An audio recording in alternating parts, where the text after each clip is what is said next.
What's up, folks? How's it going? This is Abhijit here, and welcome to DevOps Challenge Hub.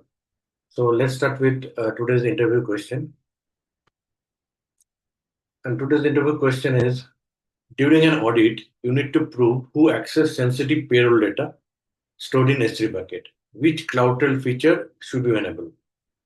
So audit team is asking that you need to provide me CloudTrail data or any log which will show that who are all accessing S3 bucket, which contains sensitive information like payroll information or some financial information or some sensitive company information.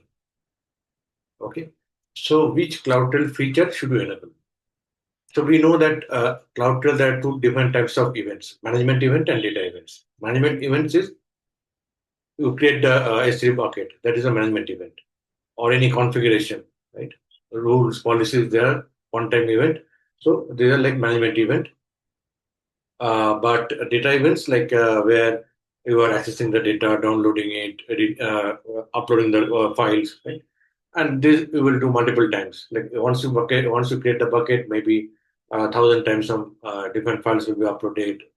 Millions of users will be reading data, downloading the data. So that's costly data events. So that's why because there will be like too much logs and it's not enabled by default. In earlier interview question we discussed that. So here what we have to do, we have to enable data event. So we have to go to CloudTrail, create the trail, and enable under data events to S3 and enable it. Okay, specific S3 bucket like the sensitive one where you are storing your sensitive financial data. Don't do it for all buckets because it's not recommended due to cost. And once you enable data events, it will log get object, put object, delete object, like who accessed the object and when. So the other details will be captured. Okay, so let's have a look at a demo contributed by Avantika. In any case, if I need to track sensitive S3 objects, I can use CloudTrail's Create Trail feature to manage the S3 data events.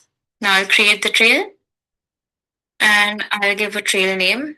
I'll give it event here. Use an existing S3 bucket. And I'll use this one.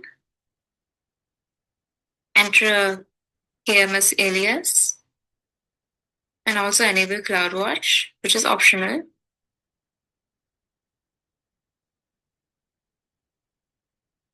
And after this, the main thing over here is to select the data events. And over here, we can select any type of data event. Here, I'll select for S3, log events, or we can do anything from these drop down options, and select next. After that's done, we can review everything and create the trail. And that's how we can track sensitive data events in S3, especially if we need to audit it. Okay, so enable the data event, select which one you want to do. Here S3, pick up S3, and for S3 there are many different events: put object, get object, delete object, etc. Here she has enabled all the events, so all S3 related events will be logged or tracked. Okay, so now let's go to quiz section. You can pause the video and try to answer. During an audit, you need to prove who accessed sensitive payroll PDF stored in S3. Which CloudTrail feature should you enable? S3 management events in CloudTrail, S3 access log, data events in CloudTrail. So we know that answer is S3 data events in CloudTrail. Data events capture object-related operation like get object, put object, delete object in S3, which is required for auditing sensitive files. Which of the following statement is true about S3 data events in CloudTrail? You can pause the video and try to answer.